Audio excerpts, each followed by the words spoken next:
স্বাগত সবাইকে জটিল সংখ্যার লেকচারে। তো জটিল সংখ্যার আলোচনা করার পূর্বে আমি ক্লাস 6 থেকে 10 পর্যন্ত তোমরা বিভিন্ন ধরনের ইকুয়েশন নিয়ে কাজ করে আসছো, ম্যাথমেটিক্যাল প্রবলেম সলভ করছো। তো তার একটা এক্সাম্পল দিয়ে শুরু করতে চাই। তো ক্লাস 6 থেকে 10 পর্যন্ত তোমরা নিশ্চয়ই x square plus 5 equals to 0 এমন টার্মের সাথে পরিচিত। মানে এই সমীকরণগুলো তোমরা ক্লাস 6 7 থেকে সলভ করে আসতেছো। তো আমরা এখন এই সমীকরণটা সলভ করে দেখবো আসলে এক্স এর ভ্যালু কি আসতেছে।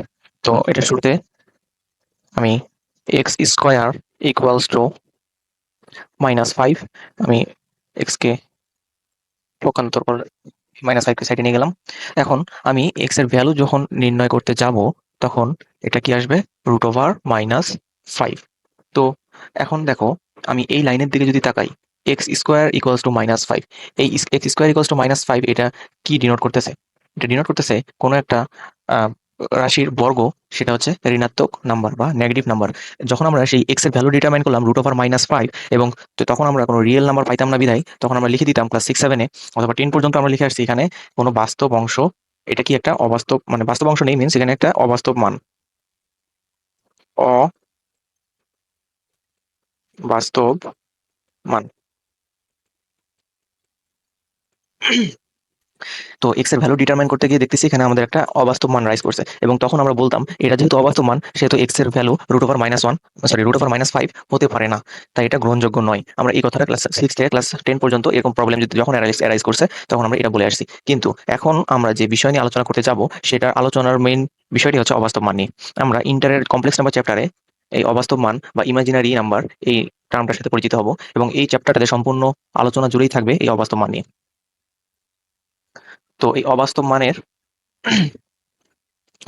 আমি আরেকটা এক্সাম্পল দিই। X square minus x square plus 1 equals to 0,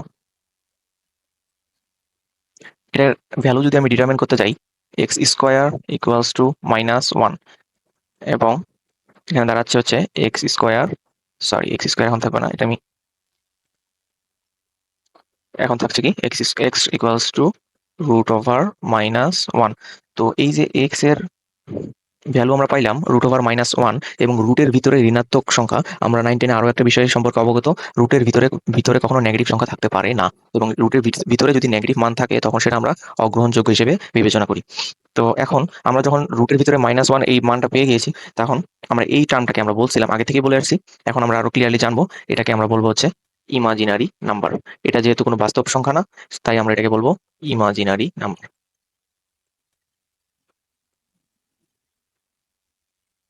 imaginary number.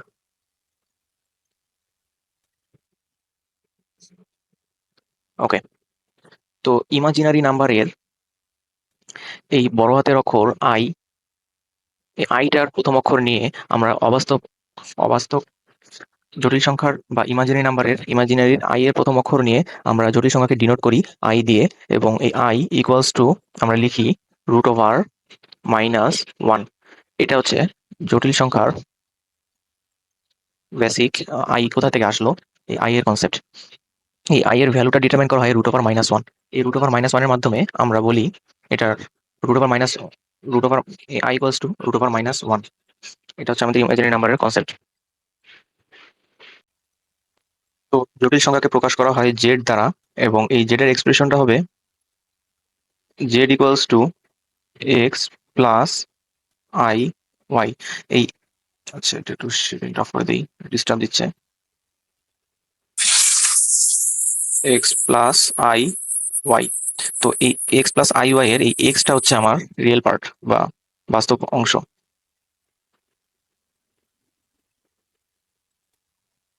এবং এই যে এই ওয়াইটা হচ্ছে আমার আই ওয়াইটা, এটা হচ্ছে আমার ইমাজিনারি।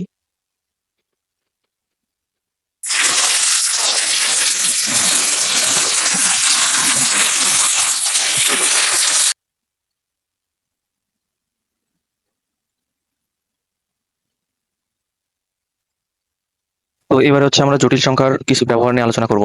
তো জটিল সংখ্যার ব্যবহার কোথায় কোথায় হয়? জটিল সংখ্যা যখন তোমরা ট্রিপলি পড়বা অথবা ইঞ্জিনিয়ারিং পড়তে যাবা তখন এসি সার্কিট নামে একটা কোর্স পাবা। এই এসি সার্কিটস এর AC circuit, CIRCUIT। AC circuit কোর্সের একটা এটা হচ্ছে যখন রেজিস্ট্যান্স আর তারপর ইন্ডাকটেন্স, ক্যাপাসিটেন্স এগুলোর রোধ, এগুলো হচ্ছে বাধাদানকারী হচ্ছে এলিমেন্ট, বা রেজিস্ট্যান্স এক প্রকার, বা ইম্পিডেন্স আমরা বলি।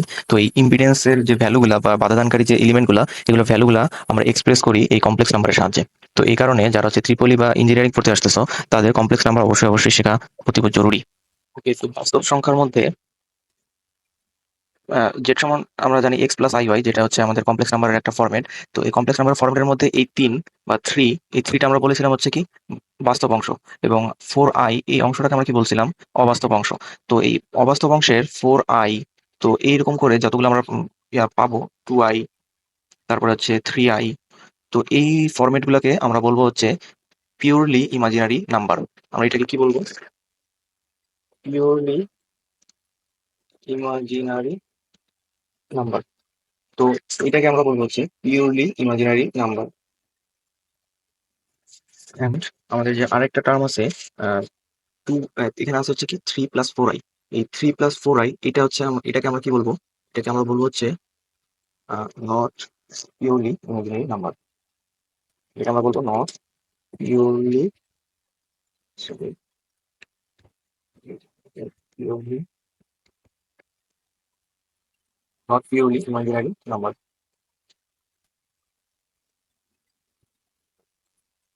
তো এবারে আসি আমরা অবাস্তব বা জটিল সংখ্যা সম্পর্কে আমরা কিছু ফরম্যাট দেখে নিই।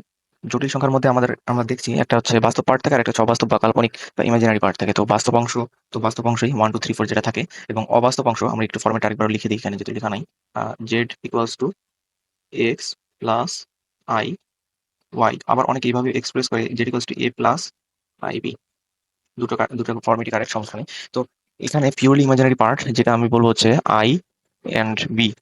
আমি এক্সাম্পল হিসেবে নিতে পারি 2i, 3i, 4i, এগুলো। And non purely imaginary number যেটা হবে সেটা হচ্ছে 2 প্লাস 3i, 4 প্লাস 5i, এসব। তো আমরা এটাকে বলছি পিওরলি ইমাজিনারি নাম্বার এবং নট পিওরলি ইমাজিনারি নাম্বার। তো তো এবারে অনুবন্ধী জটিল সংখ্যা করি। অনুবন্ধী জটিল সংখ্যাটা কিছুই না, জাস্ট একটা সাইন চেঞ্জের খেলা। আমরা দেখেছি হচ্ছে Z equals to X plus I Y. তো অনুবন্ধী বিষয়টা আসলে কি? অনুবন্ধী বিষয়টা হচ্ছে এখানে এক্স প্লাস আই ওয়াই, এখানে এই প্লাসের জায়গায় জাস্ট শুধু সাইনটা চেঞ্জ হয়ে মাইনাস, আর বাকি যা থাকবে সব ঠিক থাকবে, মাইনাস আই ওয়াই। তো এই জটিল এখন আমরা এই অনুবন্ধী জটিল সংখ্যার কিছু একটা উদাহরণ দেখলে আমরা বা এক্সাম্পল নিলে আমরা ক্লিয়ার হয়ে যাবো বিষয়টা। ধরি এক্সাম্পল হিসাবে আছে হচ্ছে Z equals two 2 plus 3i। তো এটার যদি আমাকে অনুবন্ধী বের করতে বলে তাহলে অনুবন্ধীটা হবে Z prime equals to 2 minus 3i। এবং আমি যদি আরেকটা এক্সাম্পল নেই,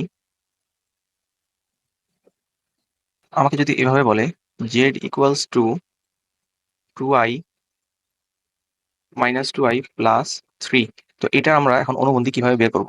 এটা যারা যারা পারবেন তারা জানাতে পারেন কমেন্টে, অথবা এই পোস্টের কমেন্টে। আচ্ছা ঠিক আছে, তো আপনারা অথবা পজ করে ভিডিওটা নিজেরা চেষ্টা করে আপনারা অ্যান্সারটা আগে লিখতে পারেন। তো আমি এখন সলভ দিচ্ছি। জেড এর এই যে মাইনাস 2i প্লাস 3, এটার অনুবন্ধীটা হবে আমরা আগে এক্স প্লাস আই ওয়াই ফরম্যাটে নিয়ে যাব।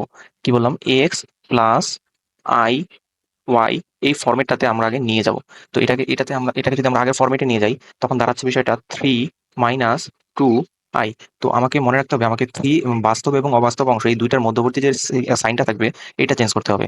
তো এখন এটার যে প্রাইমটা হচ্ছে দাঁড়াচ্ছে, অথবা যে অনুবন্ধীটা দাঁড়াচ্ছে হচ্ছে 3 প্লাস 2i। তো এটাই ছিল আমার হচ্ছে জটিল সংখ্যার অনুবন্ধী নির্ণয়।